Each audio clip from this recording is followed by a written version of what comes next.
feel low, you can still go. Even when you feel slow, you can still go. Even when there's no hope, you can still go. I never answer to no, man, I still go.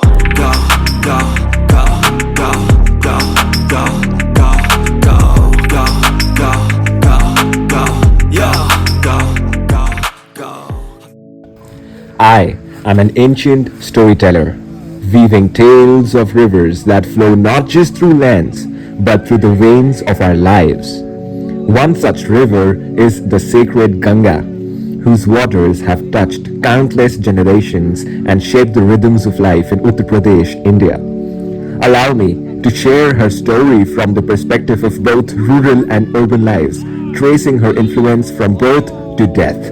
In the heart of rural Uttar Pradesh, the Ganga is not merely a river but a lifeline.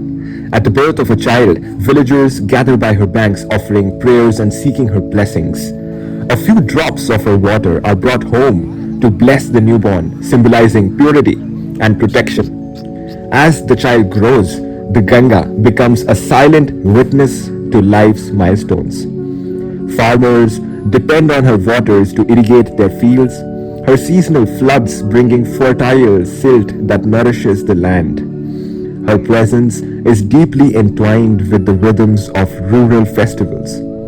During Kumbh Melas and other religious gatherings, families travel to bathe in her waters, washing away sins and starting afresh. At the end of the life, the Ganga plays a crucial role. Funeral rites are incomplete without her sacred waters. Ashes are immersed in her flow, believed to help the departed soul attain moksha or liberation. Her waters connect the living and the dead, the mortal and the divine. In the bustling cities along her banks such as Varanasi, the Ganga's role is equally profound, though it takes on a different tangent. For urban families, she symbolizes continuity in the middle of change. Hospitals and homes keep a small vial of her water used in rituals that mark the beginning and end of life. In urban culture, the Ganga inspires art, poetry, and music.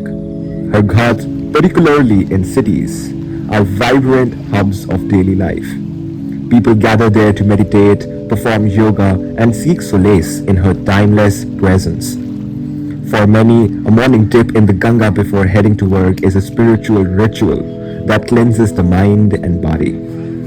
Even in death, the urban connection to the Ganga remains unbroken. Cremation ghats like Manikarnika in Varanasi teem with activity where families bring their loved ones to ensure their final journey is blessed by her sacred flow. Despite the chaos of urban life, the Ganga offers a constant, unchanging refuge. Whether in rural or urban context, the Ganga is more than a geographical entity. She is a symbol of unity, purity, and eternal life. Her waters flow through family traditions, carrying with them the hopes, fears, and prayers of millions. She teaches us that life, like her waters, is ever-changing, yet eternally connected to its source. Thus, the story of the Ganga is not just a tale of a river, but a testament to the enduring bond between humanity and nature. From birth to death, she remains a witness, a guide, and a source of solace to all who come to her. We have a very special guest today with us, Mr. Bhanu Patel. Thank you. Namaste. Namaste. What we want to talk about today is how self-talk matters. Since childhood, how men or boys have been conditioned to have a certain kind of self-talk around them. And when they grow up, that self-talk translates into their identity, right? Right. So maybe you can pick out some patterns that you have seen in some self-talk that needs to be broken.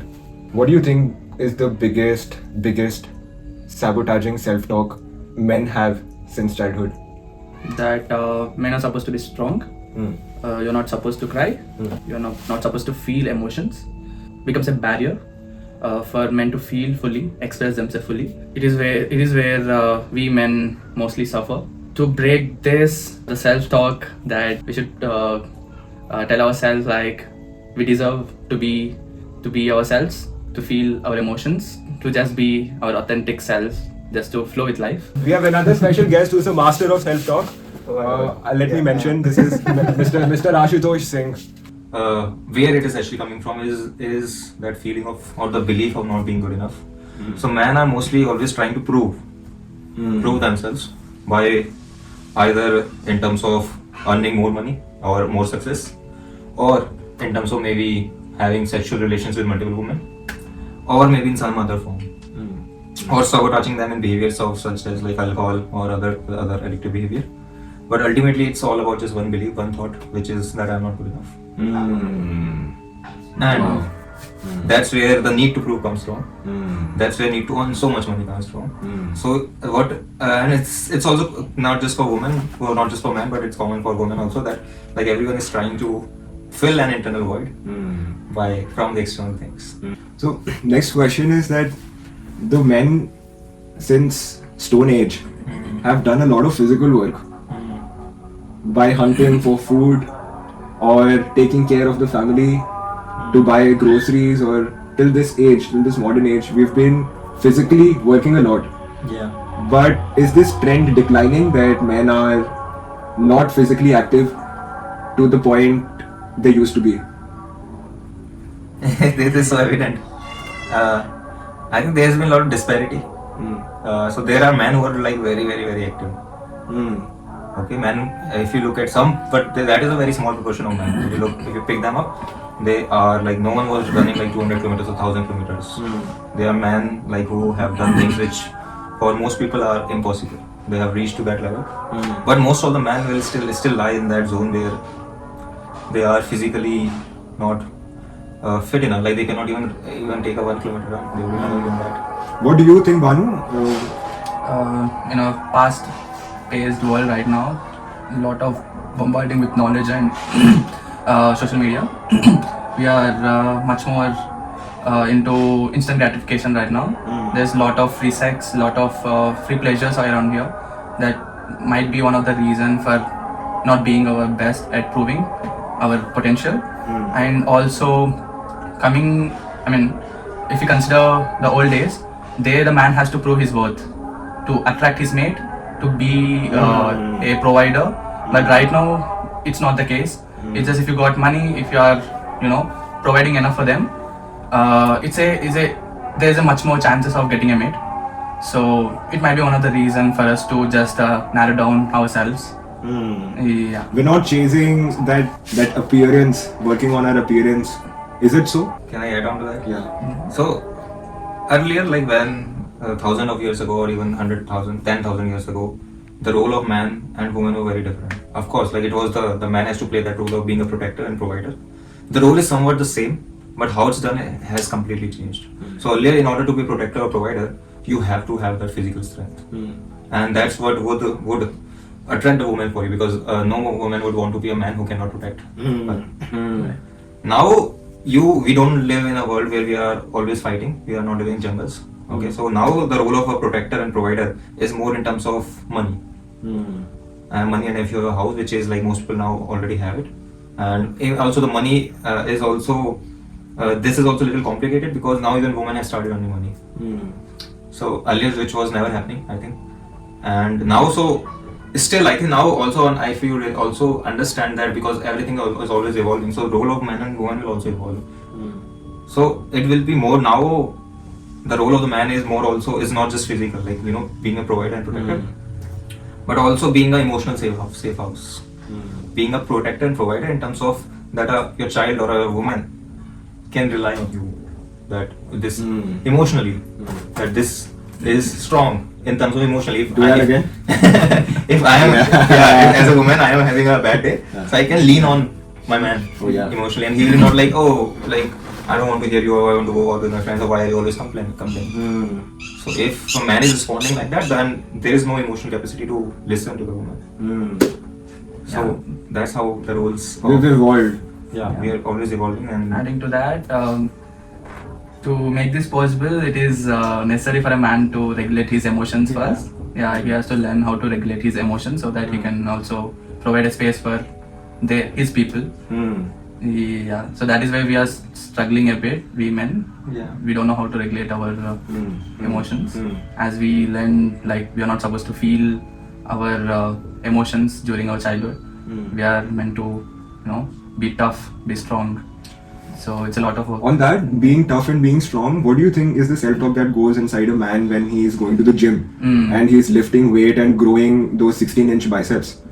What do you think his self-talk is during that time?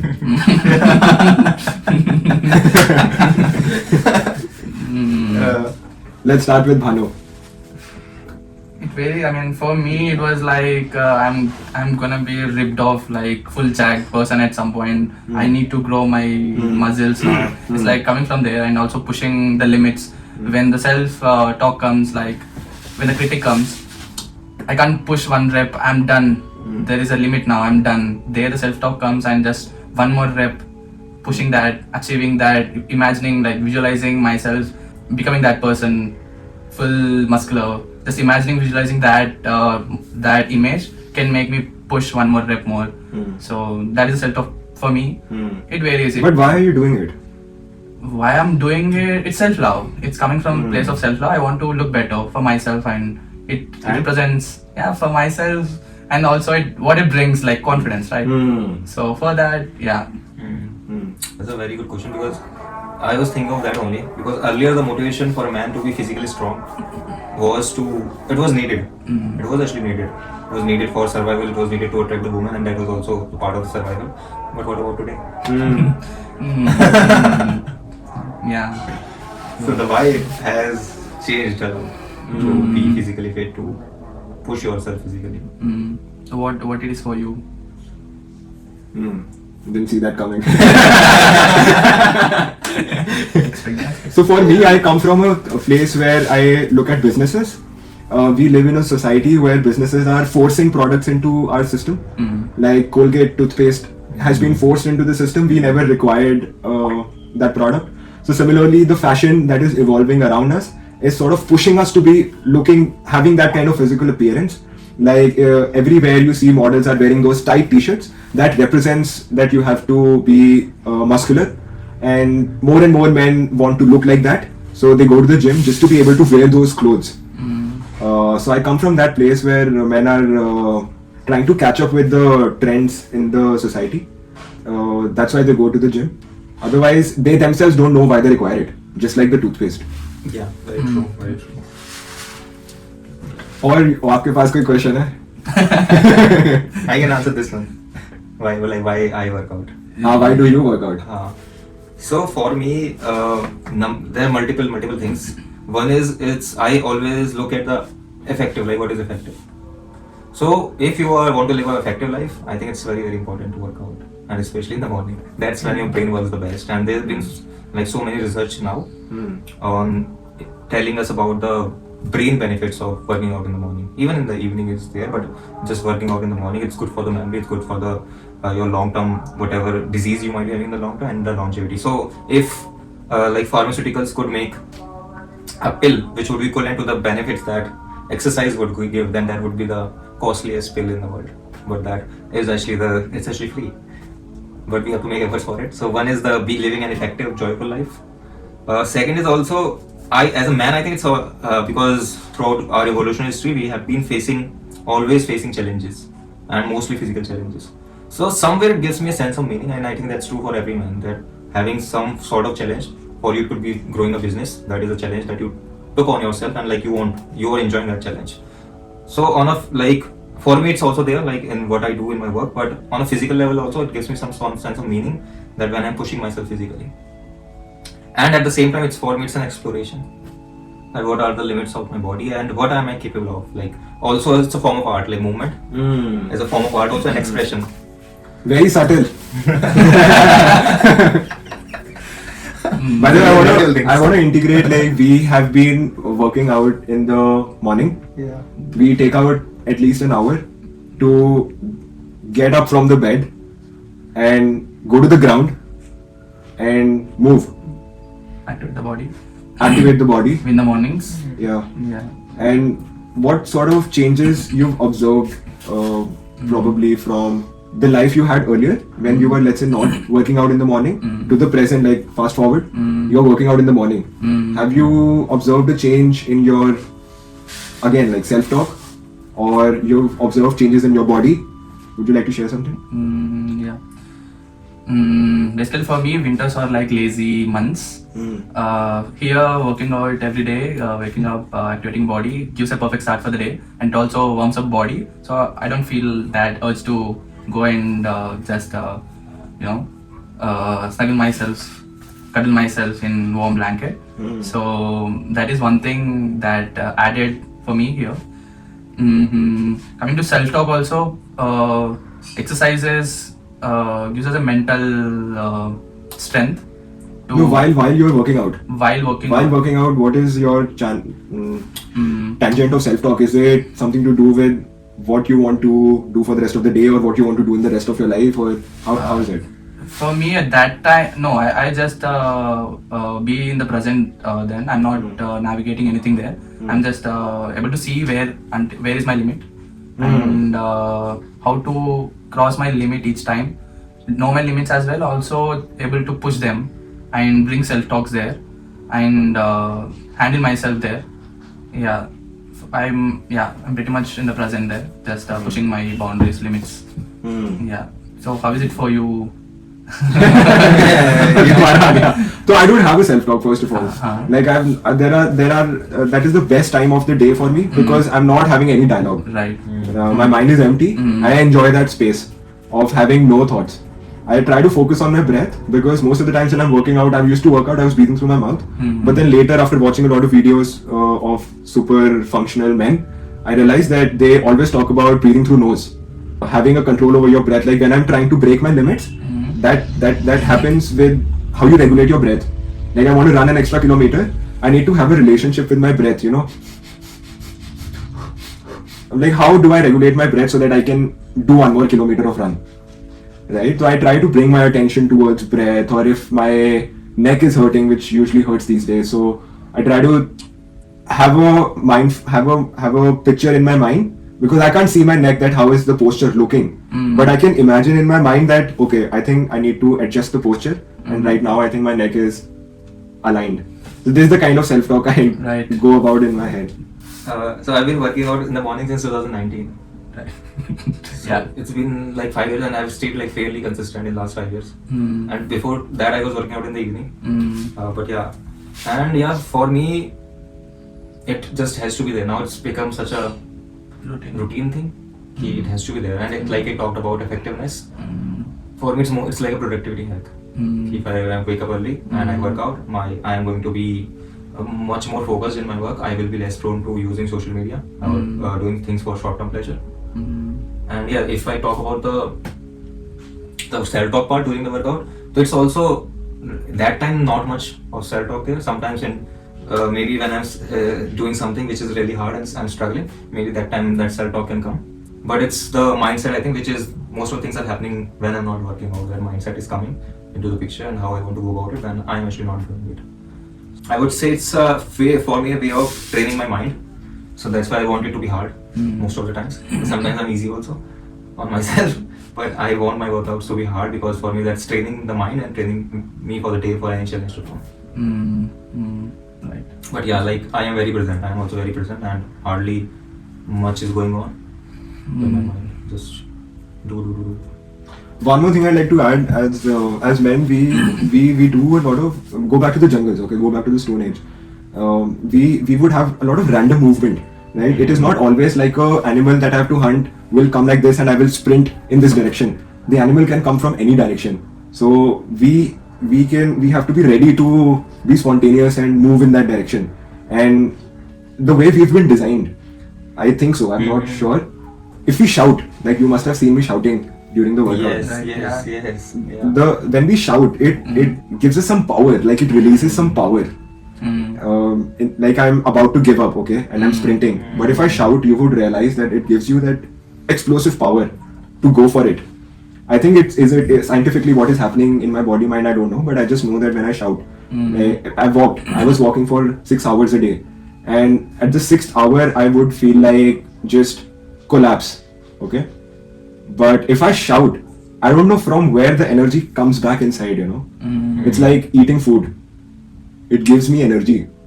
So these instinctual behavior changes have led me to train harder and harder every day. Interesting. Very interesting. I am able to remember my some of my hardest runs when once I ran 30 kilometers. Once I ran 5 kilometers, but I had to run in 25 minutes. And it was after a long time that I was running in 25 minutes, 5 kilometers, and I had to push really, really hard, and I was like shouting like crazy. And and it was not like I was doing it alone. It was in the park, and so many people were there, and I was so happy that I didn't really care about what people were thinking. I was so happy after doing that. Wow, I was shouting like crazy, and I didn't care what will people think of me. And somewhere that gave me extra energy. I can resonate now. When you were I saw you shouting there. We do it together. That time did not click. Why you're shouting? You're just like that. Random dude. But yeah, there are so many things that is not in our minds, that how we can use the instinctual behavioral patterns from Stone Age and how we can apply today in today's world to train harder and harder. Like random movements was such a big awakening point for me, that I want to do things my body is not used to. And every day I try to do something different, which my body has never done. I try to find things that I've not done before, and probably that's the reason my videos will always be new and refreshing, because I always try to do something which is alag. That's really a way to go about it, because somewhere I also align with that. So I heard this from Ido Portal. He's a very famous movement trainer, that you should have 3 types of movements. One is where you are very much good at it, you're like a professional at it. The second one is where you are intermediate, and the third one is where you totally suck. Every day?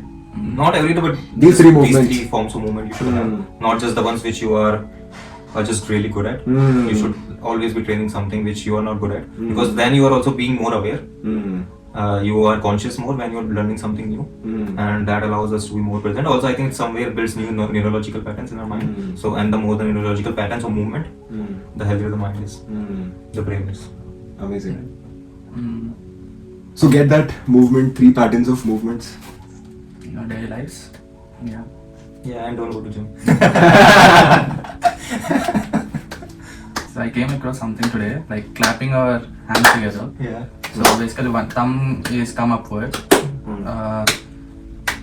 We do normally the same pattern, like if we change that, we feel little different in our brain. It's like not acceptable, like Yeah, the brain rejects it. right, reject. I don't know if like brain is a teacher that tells you no, you can't do that. Yeah. Interesting. Yeah.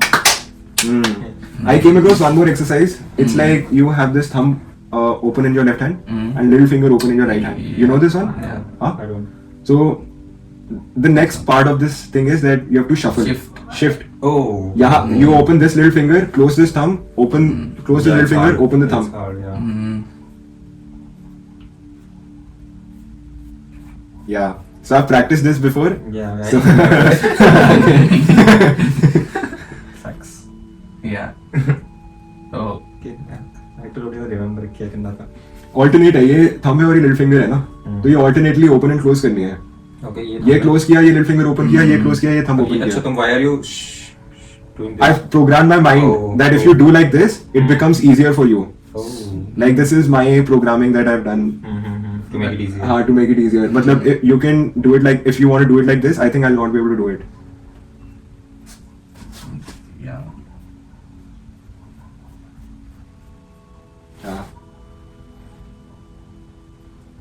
Yeah. You guys suck. Let's do something I'm good at.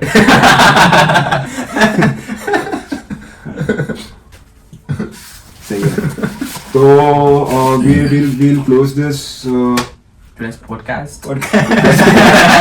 Random podcast which I didn't know I will be part of. We'll close this podcast. We just planned that podcast before you coming. We know that you're coming. Really? Yeah. We know that you're gonna join us. Yeah. Yeah. And thanks to Banu, he delayed it. I was gone. You're welcome. Seek discomfort. ऐसे वाला जो है ना, ये ऐसे V बना देते हैं हम. समझ रहे हो? देखो यहाँ तो लगता तुम खड़े हो गए ना भैया की शर्त ना है। आओ शर्त बता देते हैं सबको। क्या बता देते हैं? वीडियो में शर्त बता देते हैं। नहीं वीडियो वाले बता ले। तो शर्त ये लगी है, भैया जी ने शर्त दी है कि अगर हम दोनों ने मिलके इसको बीच में से चीर दिया। मैंने नहीं बोला, आपने बोला। आप अपना नाम बताइएगा। है नहीं नहीं। ये हमारी शर्त है कि अगर ये चीर दिया हमने, हाँ हम दोनों ने, हाँ। तो भैया आओ ना एक बार। अच्छा। भैया आओ ना एक बार। देखो आप वीडियो में पहले तो आ चुके हो क्योंकि आप ऐसे आए थे। हाँ ठीक है। तो भैया जो वीडियो में थे अभी पीछे उन्होंने टोपी पहनी हुई है जो, उनकी शर्त है, हमारी शर्त यह है कि अगर हमने चीर दिया तो वो पहनेंगे साड़ी और लिपस्टिक लगाएंगे। हाँ ठीक। और बताओ। ठीक है, और अगर हम नहीं कर पाए तो हम मर्द नहीं है। मर्द नहीं, सूट हम वो काम हम करेंगे तो जो उन्होंने करा। हाँ, जो उनके लिए हो हमारे लिए भी है क्या? अब उसका मतलब ये है कि हम सूट पहनेंगे और वो साड़ी पहनेंगे, या भानु। या वो सूट पहनेंगे या हम साड़ी पहनेंगे। मेकअप मेकअप कर देंगे, तुम्हारा उनका दोनों का होगा। पर अगर चीर दिया हमने, जो मुझे लग रहा है हो जाएगा। नहीं अभी एक टुकड़ा था। हाँ वो भी तो बता ना। क्या? वो टुकड़ा जरा था। वो टुकड़ा हाँ।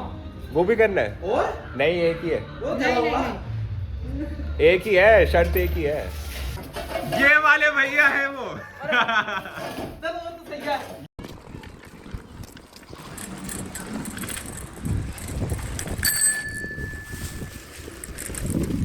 बेटा जी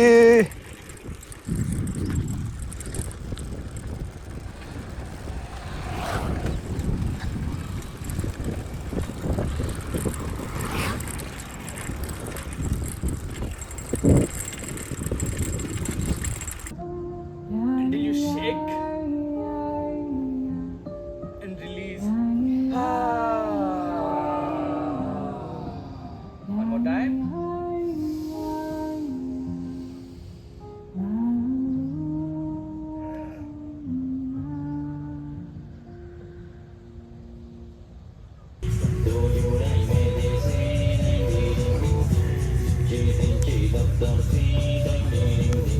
Three, 2, 1, go!